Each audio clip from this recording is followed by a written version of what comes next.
superheroes of comicdom come to life. Hi, I'm Donna Hanover. Welcome to Evening Magazine. Dr. Strange is just one of the crazy characters that are here at Monroeville Mall for Pittcon, which is a convention being held by the Pgh Comix Club. Tonight we're going to meet some of them, and we're also going to have a special treat. We're going to have a chance to meet one of the artists who has drawn not only Dr. Strange, but the Hulk and Spider-Man, one of the very few women in the mostly male world of comics. After Dave tells you about the rest of tonight's show.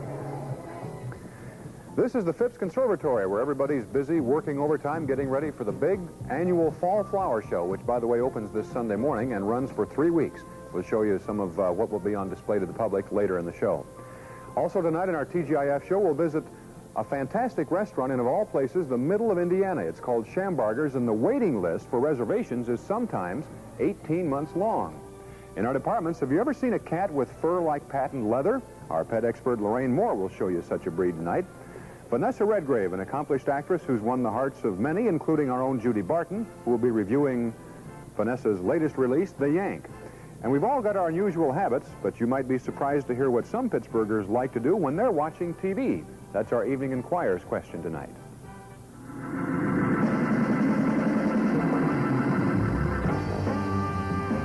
It's really an escape to find your hero, and I think everybody comes really to capitalize on their own special little hero. My husband and I have been collecting comic books for over 10 years, and we just wanted to bring our new daughter to her first comic book convention, and I wanted to buy her first comic book. I'm looking for a little Lulu. Myself, I'm about a 90-pound weakling, and I always wanted to be the Charles Atlas type, and I never will be, so it's fun to read about him, I guess.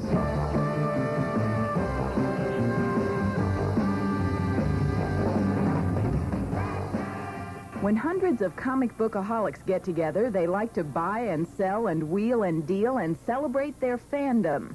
They admit it, they have a passion for comic books. The president of the Pgh Comix Club, Ben Pondexter, says people collect comic books for lots of reasons. For the historical value, for the fact that it gives him a certain sense of pleasure, it gives you also sort of return to innocence. A true comic collector will tell you that old comics smell good, and that you like that particular smell and that aroma, and that you can only find it with like old paper and old comics. When the Pgh Comix Club held its annual convention at Monroeville Mall, one of the most popular activities was turning yourself into a comic character.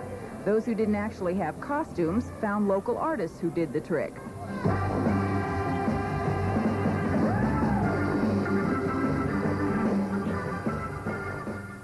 The artists who draw comic book characters were probably busiest during the late 30s and the 40s. That period is considered the golden age of comics. Today, one of the most famous comic characters is Spider-Man, here being drawn by Marie Severin, art director at Marvel Comics, and one of very few women in the field.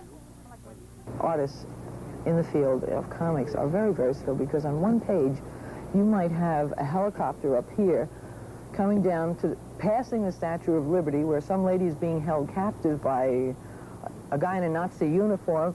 You've got to know all that stuff, or have an excellent morgue, what we call a research morgue. Uniforms, buildings, skylines, even television cameras and the lights and all of that stuff. You never know what you're going to be drawing. You never know what's going to come up in a story.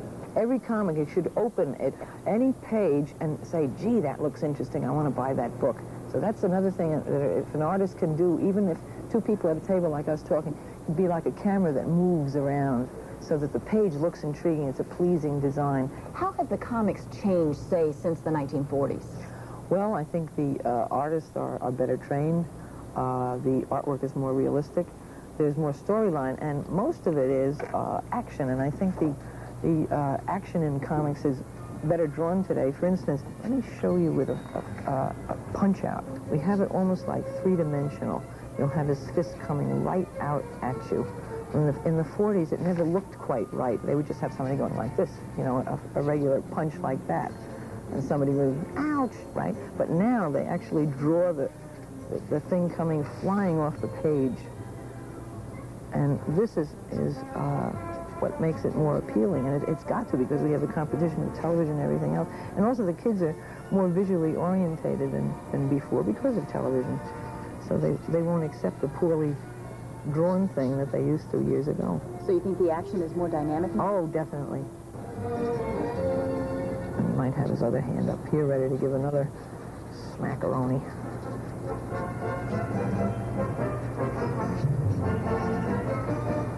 And of course you also have the marvelous sound effects like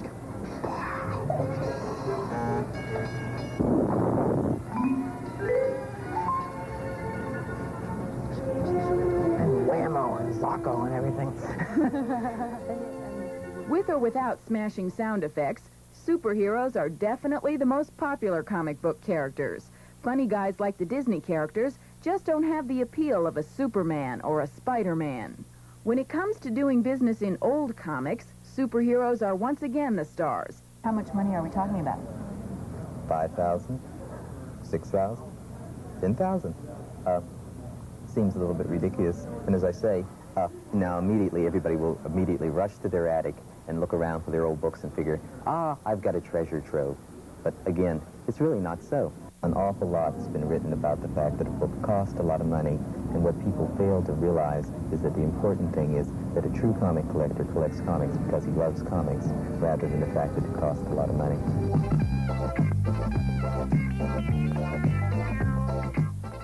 Those valuable early comics contained lots of stereotypes. The good guy was usually blonde and dressed in red, blue, or yellow. The bad guy had a beard, a scowl, and dressed in green or gray. But the psychology of writing comics has changed. In fact, Marie says Marvel really burst forth when their writers took an unusual tack. They were kidding around, and they said, let's take all the old superheroes and make it modern day, and let's give them complexes, and they worry. They had the same problems as the high school kids today. And suddenly the kids started finding, they weren't looking for it. Instead, they started buying comics and saying, hey, look, the guy has a problem just like me, and he has his old aunt he's worried about, and he's paranoid, and, you know, never has enough money.